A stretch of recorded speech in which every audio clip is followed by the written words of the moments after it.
ಸುತ್ತಮುತ್ತ ಮಂಜು ತುಂಬಿರೋ ಬೆಟ್ಟಗಳು, ಎಲ್ ನೋಡಿದ್ರೂ ಹಸಿರು ಕಣ್ಣಿಗೆ ತಂಪಾಗಿ ಕಾಣ್ತಿದೆ.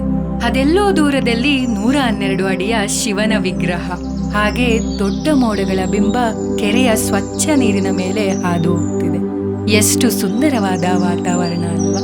ಇದೆಲ್ಲವನ್ನು ನೋಡ್ತಿದ್ರೆ ಇಲ್ಲಿ ನನ್ನದೊಂದು ಪುಟ್ಟ ಮನೆ ಇದ್ರೆ ಎಷ್ಟು ಚೆನ್ನಾಗಿರುತ್ತೆ ಅಂತ ಅನ್ಸುತ್ತೆ.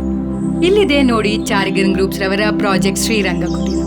ಬೆಂಗಳೂರಿನಿಂದ ಜಸ್ಟ್ 45 ಕಿಲೋಮೀಟರ್, ಹಾಗೆ ದೇವನಹಳ್ಳಿ ಏರ್ಪೋರ್ಟ್ ಇಂದ ಜಸ್ಟ್ 27 ಕಿಲೋಮೀಟರ್ ದೂರದಲ್ಲಿ ಈ ಪ್ರಾಪರ್ಟಿ ಲೊಕೇಟ್ ಆಗಿದೆ. ಚಾರಿಗನ್ ಗ್ರೂಪ್ಸ್ ಡೆವಲಪ್ ಮಾಡಿರೋ ಪ್ರಾಜೆಕ್ಟ್ ಶ್ರೀರಂಗ ಕುಟೀರ ಕೂಡ ಈ ಖಾತಾ ಅಪ್ರೂವ್ಡ್ ಹಾಗೂ ರೇರಾ ರಿಜಿಸ್ಟರ್ ಪ್ಲಾಟ್ ಈಗ ಕೈಗೆಟುಕುವ ದರದಲ್ಲಿ ಸಿಗಲಿದೆ. ಚಿಕ್ಕಬಳ್ಳಾಪುರ MG ರೋಡ್ ಅಲ್ಲೇ ಅಲಾಟ್ ಆಗಿರೋ ಪ್ಲಾಟ್ಸ್ ಇದು. ಕ್ಲಿಯರ್ ವಾಸ್ತು, 30 ಫೀಟ್ ರೋಡ್, 24/7 ಎಲೆಕ್ಟ್ರಿಸಿಟಿ ಸಪ್ಲೈ ವರ್ಗೂ ಇಲ್ಲಿ ಅವೈಲೇಬಲ್ ಇದೆ. ಮತ್ತೆ bus stop, schools, colleges, hospitals, tourist spots ಎಲ್ಲ ಹತ್ರದಲ್ಲೇ ಇದೆ. ಹಾಗೂ ಲೋನ್ ಫೆಸಿಲಿಟೀಸ್ ಕೂಡ ಅವೈಲೇಬಲ್ ಇದೆ. ಸೊ ನೀವೇನಾದ್ರೂ ಒಳ್ಳೆ ಪ್ಲಾಟ್ ಮೇಲೆ ಇನ್ವೆಸ್ಟ್ ಮಾಡಬೇಕು ಅಂತ ಪ್ಲಾನ್ ಮಾಡ್ತಿದ್ರೆ this will be your best option.